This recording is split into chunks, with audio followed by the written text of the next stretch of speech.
Hello বন্ধুরা, কেমন আছো তোমরা সবাই? তো বিয়ের 9 মাস পর আমরা যাচ্ছি আমাদের হানিমুনে, মানে ফার্স্ট ট্যুরে। কর্তার ছুটি ছিল না, ওর জন্য এত দেরি হয়ে গেল। তো আমাদের ট্রেন সম্বলপুরে ঢুকে গেছে। ট্রেন ছিল রাত 11টায়। যথাযথ স্থানে ট্রেনে উঠে আমরা চলে যাব ফার্স্টে টিটলাগড়। দেখো, ঠিক 3:30টার সময় আমরা টিটলাগড় পৌঁছে গেছি। এবার এখান থেকে আমাদের বিশাখাপত্তনম যাওয়ার ট্রেনটি রয়েছে। কতক্ষণ ট্রেন ঢুকবে সেই কথা ভাবতে ভাবতে ঠিক ট্রেন ঢুকে গেল 3:35 নাগাদ। বড্ড ঘুম পেয়েছে, জাস্ট ট্রেনে উঠবো আর ঘুম দেব। তো আমার ঘুম হয়ে গেছে। সকাল 7টার সময় উঠে আমি প্রাকৃতিক পরিবেশ উপভোগ করছি। আমার ছিল লোয়ার বার্থ, সাইড বার্থ। তো সেখানে উঠে প্রাকৃতিক পরিবেশ দেখতে দেখতে প্রায় পৌঁছে গেছি। ট্রেনটা বড্ড লেট ছিল, বড্ড লেট বলতে 1 ঘন্টা লেট ছিল। যাই হোক, বিশাখাপত্তনম গিয়ে দেখা হবে। তো স্টেশনে নেমে গেছি। এখানে আমি বুঝতে পারিনি যে আমার ভিডিও ক্যামেরা চালু হয়ে গেছিলো। এখানে বিশাখাপত্তনমে আমরা স্টেশনে রিটায়ারিং রুম বা যে ডরমেটরি আছে ওটা বুক করেছিলাম খালি একদিনের জন্য, কারণ আমাদের পরের দিন ভোর 5টার সময় আরকু ভ্যালিতে যাওয়ার জন্য আসতে হতো। তো এটা রিটায়ার রুম, থাকার জন্য ওকেটাই বলবো না, খুব ভালো। এখানে এসিও চলছে।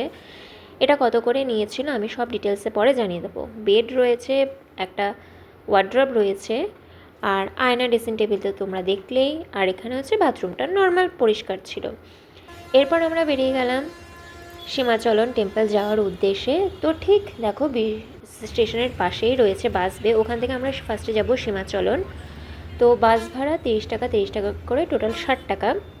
তো এখন তোমরা প্রাকৃতিক পরিবেশ এনজয় করো। সীমাচলন নেমে তোমাদের সাথে দেখা হবে।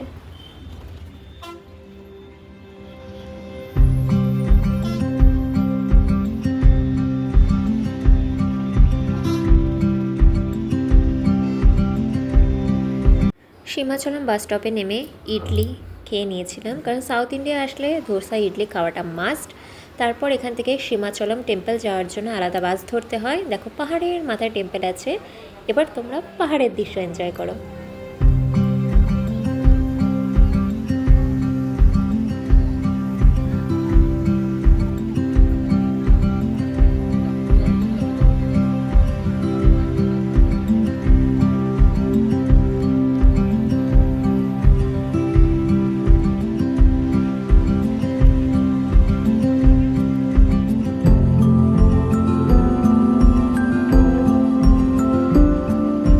পাহাড়ের দৃশ্য দেখতে দেখতে পৌঁছে গেলাম সীমাচলম টেম্পলে। তো ভেতরে যেহেতু ফোন, ক্যামেরা এসব কিছু অ্যালাউ নেই, তো ভেতরের আমি ভিডিও করতে পারিনি। তো সীমাচলম টেম্পলটা হচ্ছে গোবিন্দ বা বিষ্ণুরই একটা অবতারের টেম্পল, মানে তাদেরই টেম্পল। তো এখানে সিঁড়িগুলোতে দেখতে পাচ্ছ হলুদ আর হচ্ছে সিঁদুর লাগাচ্ছিল মহিলারা, হয়তো সেটা এখানকার রিচুয়ালস হবে। চারিদিকে পুরো হলুদের গন্ধ, খুব সুন্দর লাগে। আর চন্দনের গন্ধ তো চারিদিকে মোমো করছে। তো যাই হোক, ওই দেখো, ওটা হচ্ছে টেম্পেলের গেটটা। তো এখানে জুতো, ব্যাগ আর হচ্ছে মোবাইল রাখতে হয়। আমরা যেহেতু জুতো আগে খুলে রেখেছিলাম, তাই এখানে আর নিয়ে আসিনি। এই টেম্পেলে 3টে এন্ট্রি আছে, একটা হচ্ছে ফ্রি এন্ট্রি, একটা 100 টাকার টিকিট, আর একটা হচ্ছে 300 টাকার টিকিট। তো আমরা 100 টাকার টিকিট কেটেছিলাম। ফ্রি লাইনে দাঁড়ালে কখন হবে দর্শন তার কোনো ঠিক ঠিকানা নেই। 3 ঘন্টা, 4 ঘন্টা, 5 ঘন্টা লাগতে পারে।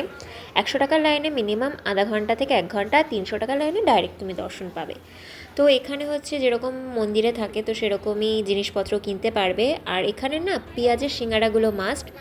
তো এবার আমরা সীমাচলম টেম্পলের বাইরে থেকে বাস ধরে নিলাম। এবার যাব ডাইরেক্ট আরকে বিচে।